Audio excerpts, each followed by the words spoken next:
911 Արևիկ ռադիոկայանի եթերում 911 հաղորդաշարի հերթական թողարկումն է, ես Տաթևիկ Շատյանն եմ, բարի օր։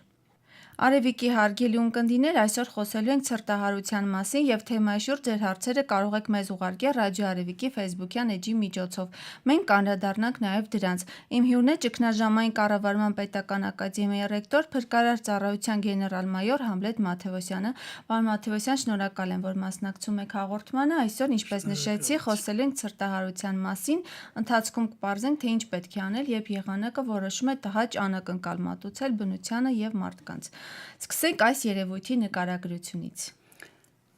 Երևույթի նկարագրությունը կապված է անտիցիկլոնների հետ, ընդհանրապես ցրտահարությունը անտիցիկլոնների հետ է կապված, որոնք որ պարզ եւ պարսկա եղանակներին առաջացնում են ջերմաստիճանի կտրուկ անկում, իսկ ջերմաստիճանի կտրուկ անկումը հանգեցնում է բույսերի, հյուսվածքների եւ պտուղների քայքայմանը, ոչնչացմանը ավելի շուտ, տարբեր օրգանների ոչնչացմանը։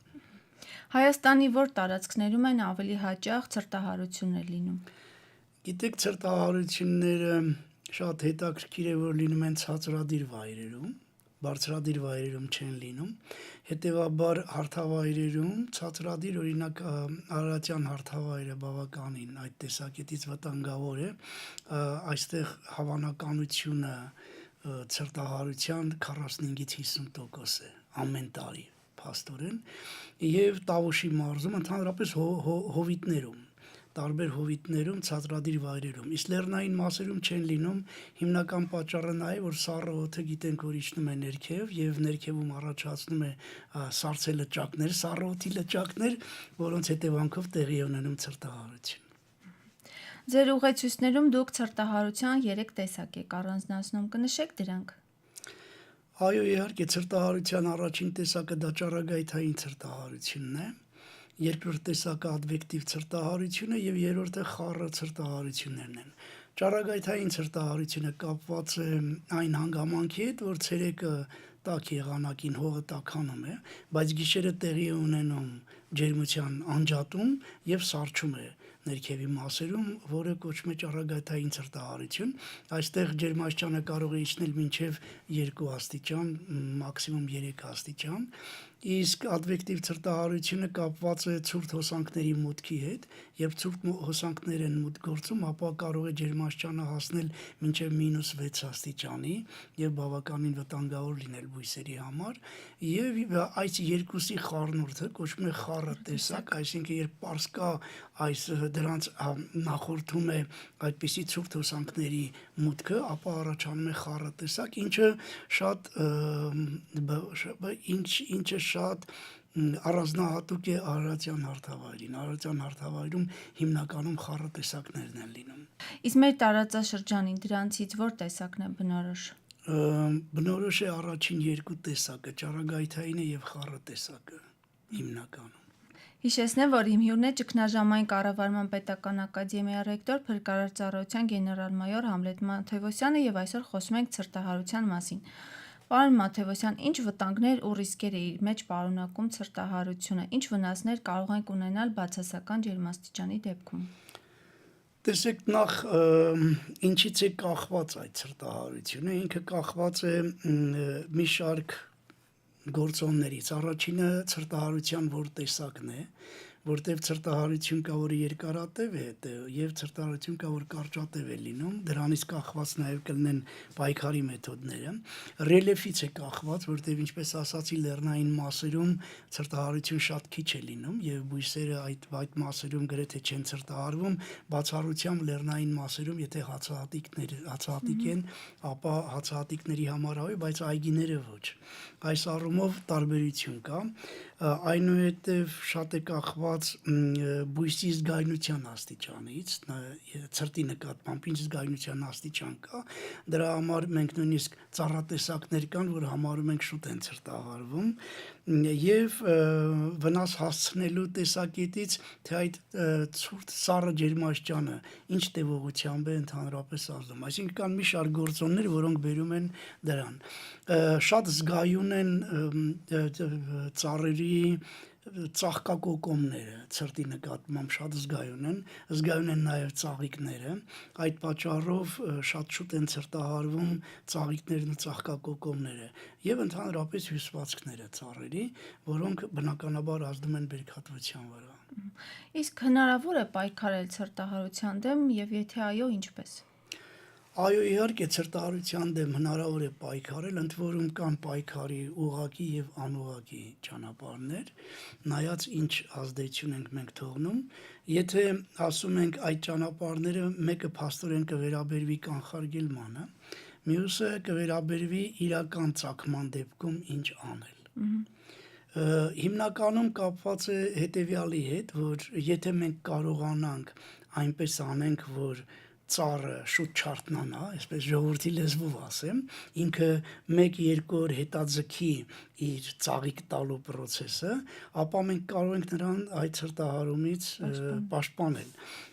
Իսկ դա կատարվում է հիմնականում ջերմամեկուսացման միջոցով կամ օրինակ եթե ծառի բնի մոտ շատ ձյուն հավաքենք, այդ դրանից առաջ, ապա այդ շատ ձյունը թույլ չի տա, որ ծառը շուտ բացվի, 1-2 օր կհետաձգի դա, բացի դրանից կարելի է ծառի բունը եւ կեղևների են մնացած մասերը, որտեղ կմախքային մասերը, եթե ներկվեն սպիտակ բանով, որոնք նույնպես ջերմամեկուսիչ են հանդիսանում, նրանք ծառի ծաղկելու process-ը կհետաձգեն։ Հենց որ հետաձգեցին, մենք կունենանք արդեն բնականաբար կխուսափենք դրանից։ Երկրորդը, եթե արդեն տեսնում ենք, որ սառնությունը կա, ապա պետք է այնպես անենք, որ դրա ազդեցությունը փոքր լինի։ Օրինակ, ծխի միջոցով կարելի է այնպես անել, որ սառը օդի շարժում տեղի ունենա եւ ծուխը թույլ չտա, որ այդ սառը շատ ներքև իջնի, ինքը ծուխը սկսում է զբաղեցնել դրա տեղը, ընդ որում ծխի առաջացման տարբեր եղանակներ կան, եւ ծխակույտեր կարելի է ստեղծել տարբեր միջոցներով եւ կարելի օգտագործել ռազմական այն ծուխ անող արհեստական միջոցները, որոնք որ կստեղծեն դա։ Այնուհետև պետք է փորձել այնպես անել, որ օդափոխություն տեղի ունենա։ Դրա համար կարելի է նույնիսկ օդամաղիչներով այդ սառը օդը միշտ դուրս մղել եւ օդի շարժումը թույլ չտա, որ ցուրտը երկար ժամանակ նստի ներքևում ու առաջացնի նման բան։ Կարելի է առատ ջրի միջոցով, ասենք լվանալ տերևները, առատ ջրել, որտեղ առատ ջրելը նույնպես օգնում է նրան, իմիջիայլոց ֆիզիկայի միջոցով էլ կարելի է դա բացատրել, որտեղ այդ դեպքում ջրի շարժումը հյուսվածքների միջոցով շարժման գործընթացը չի թողնում, որ ջուրը սառի, էլի, մենք արհեստականորեն ստեղծում ենք ջրի շարժման գործընթաց, ահա այս ճանապարհներով կարելի է այնպես անել, որ ընդհանրապես մենք չունենանք ցրտահարումներ։ Փաստորեն ձեր նշած բոլոր կանխարգելիչ միջոցառումները տալիս են իրենց դրական Այո, դրանք կոչվում են անուղղակի եւ ուղղակի եղանակներ։ Բայց կարող են լինել նաև դեպքեր, երբ բույսերն ու ծառերն արդեն սառել են, դրանց փրկել հնարավոր է, գիտեք, օրինակ գաղտնիքներ։ Այո, իհարկե, բույսերն ու ծառերը, երբ որ արդեն ցրտահարվել են, դրանք կարելի է բուժել եւ վերականգնել նրա կարողությունները տարբեր ճանապարհներով։ Օրինակ ասենք էտի միջոցով, եթե էտը կատարվի ճիշտ, ապա կարելի է էտի միջոցով վերականգնողական աշխատանքներ իրականացնել։ Ընդ որում էտելիս պետք է նայել, որ երիտասարդ բույսերը, նոր տնկված բույսերը էտել չի կարելի, այդ սկզբնական շրջանում պետք է թողնես ոնց որ ինքը ամրանը էտես։ Էտի ժամանակ կարելի է էտել սկզբում ցրտահարումից հետո այն ճյուղերը, որոնք որ միանշանակ տեսնում ես, որ ինքը բայց որոշ մասը չպետք է ձեռք տալ, այն պետք է հեռացնել լրիվ չորացումից հետո ամառվա ընթացքում, այդպես չպետք է շտապել գարնանը ամբողջ էտը ավարտել, այո։ Սաղարթի փոքրացման միջոցով կարելի է դրա դեմ պայքարել, որտեղ սաղարթի փոքրացման դեպքում որոշ գործընթացներ դանդաղում են, որը հնարավորություն է տալիս արմատներին ավելի լավ վերականգնել, ինքնաբուժմամբ զբաղվելու։ Այսինքն դու պայման ես ստեղծում, որ ծառը ինքը ինքնաբուժմամբ զբաղվի, բացի դրանից պարարտացման միջոցով կարելի է դա անել եւ ճիշտ սնուցման միջոցով, շատ հետաքրքիր է, որ ցրտահարումների պատճառով վնասվում են նաև ծառի կեղևները եւ այդ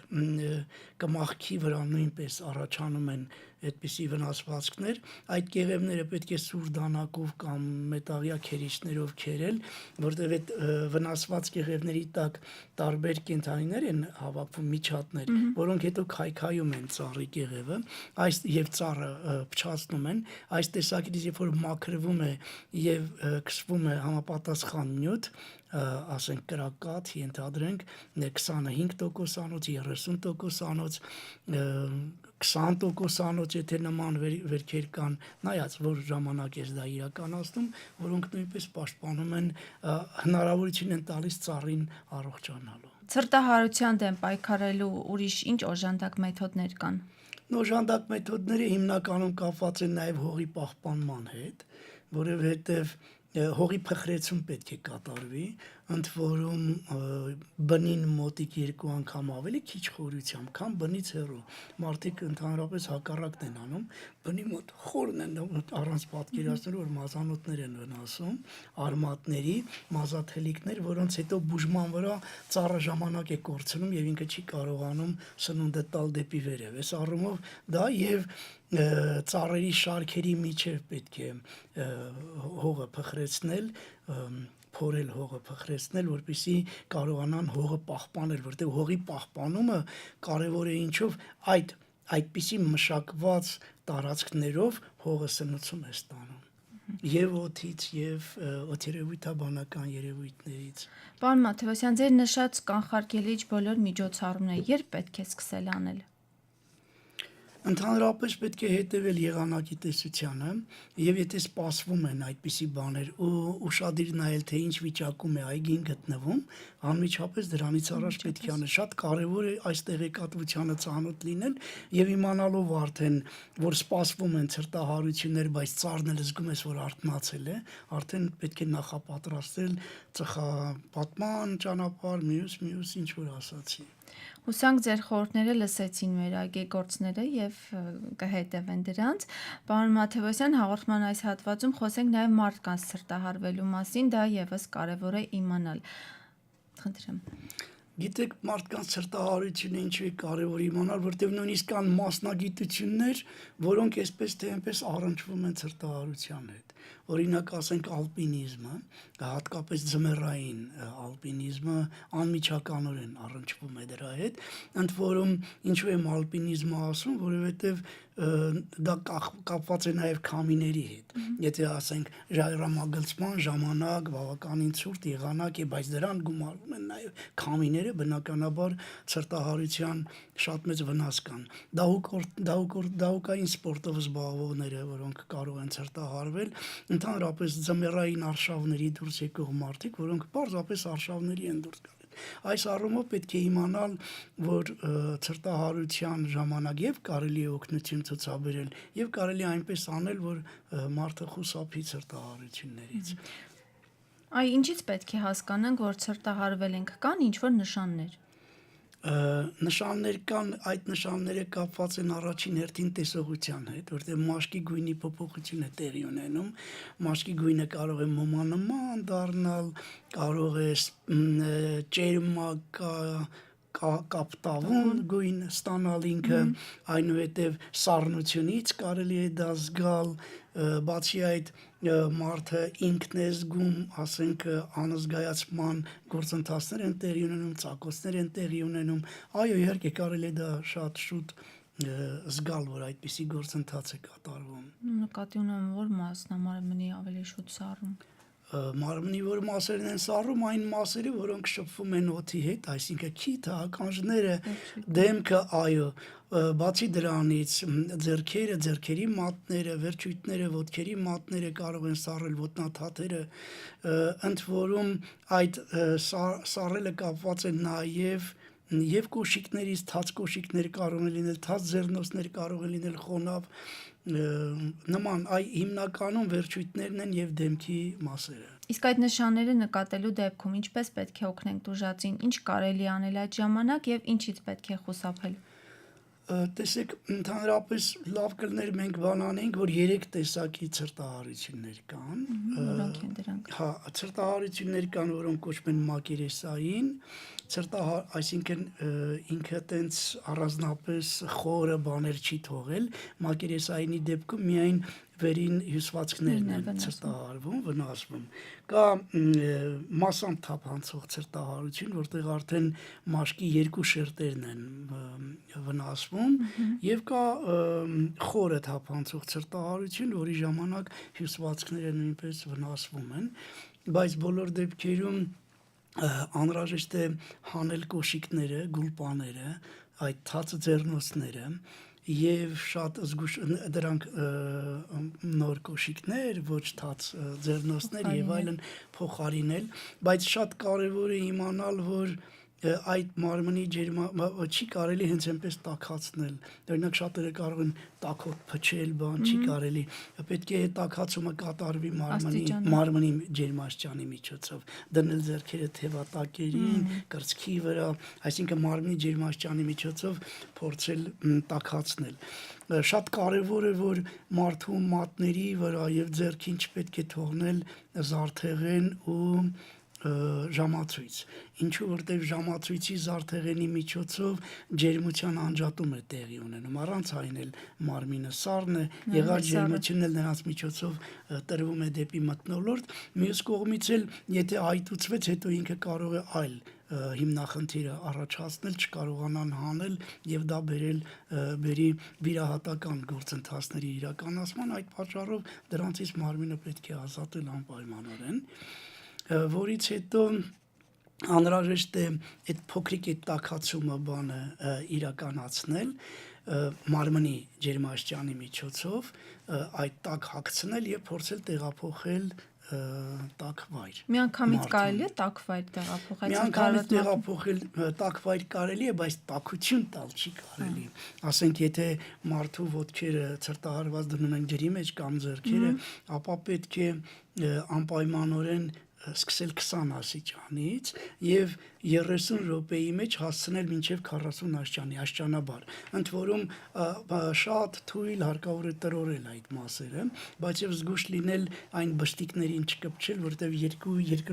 երկրորդ տեսակների մեջ, երկրորդ եւ երրորդ տեսակների ժամանակ մատների արանքում բշտիկներ են առաջանում, ընդ որում խոր թափանցողի ժամանակ այդ բշտիկները կարմիր գույն են ունենում, կարմրավուն գույն են, մուգ գույն են ունենում, իսկ երկրորդ դեպքում ընդհանրապես ջրային բաց գույնի են դրանք լինում, դրանց վնասել չի կարելի, պետք է շատ զգուշորեն դրա հետ վերաբերվել։ Եվ կարծում չի կարելի ինքնաբուժում իրականացնել, դիմել մասնագետի։ Այո, իհարկե այս առաջին օգնությունն է, որ պետք է տալ թեյ, տաք ջուր եւ այլն, ու ամենակարևորը, որ մարդուն պետք է քայլացնել, ինքը շարժումների մեջ պետք է լինի, որ շարժումները բերում են տաքացման, այո։ Լավ, ունեք ավելացնելու բան։ Չէ, շնորհակալություն։ Ես էլ եմ շնորհակալ զրույցի եւ օգտակար խորհուրդների համար։ Իսկ ձեզ սիրելի ունկնդիրներ, հիշեցնեմ, որ Արևիկ ռադիոկայանի եթերում 911 հաղորդաշարն է, ես Տաթևիկ Շատյանն եմ, կհանդիպենք։ 911